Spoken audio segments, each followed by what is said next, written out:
D'une certaine façon, nous avons déjà rencontré des images qui illustrent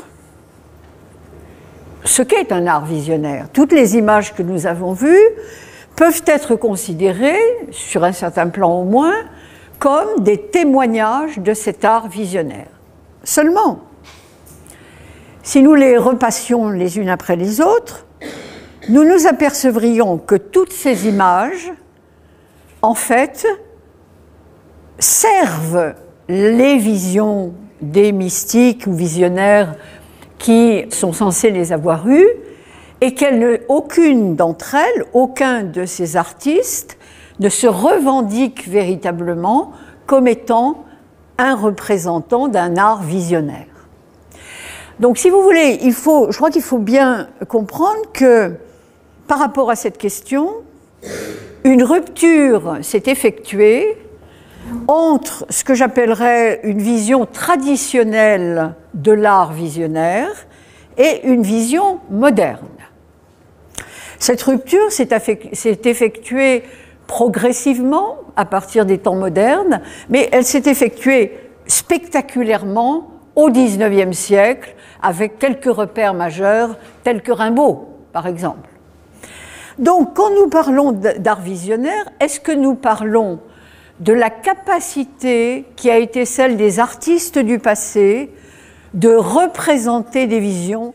Donc, quand nous parlons d'art visionnaire, est-ce que nous parlons de la capacité de certains artistes, de certaines formes artistiques anciennes, à intégrer des visions à leur représentation, à représenter des visions, ou bien est-ce que nous parlons d'un art qui, en dehors de toute préoccupation religieuse, se considérerait qu'il est capable, en tant qu'art, de produire des visions et de les interpréter éventuellement si besoin.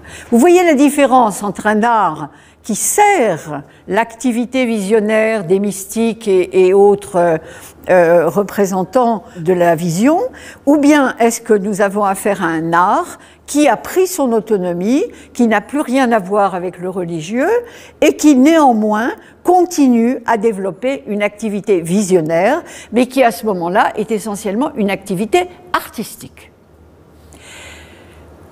Dans ce cas-là, si tel est le cas, eh bien, est-ce que cette activité artistique, coupée officiellement du religieux, est-ce que cette activité artistique, néanmoins, produit des formes artistiques qui, d'une manière ou d'une autre, ont néanmoins une portée spirituelle ou une portée religieuse?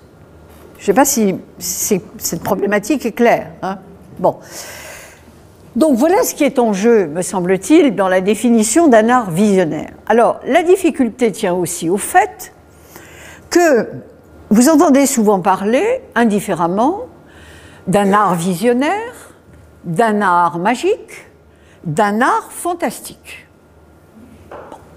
Ça, la preuve en est, vous avez un ouvrage d'André Breton qui s'intitule « L'art magique », vous avez un ouvrage de Marcel Brillon qui s'intitule « L'art fantastique », et vous avez un ouvrage de Michel Random qui s'intitule « L'art visionnaire ».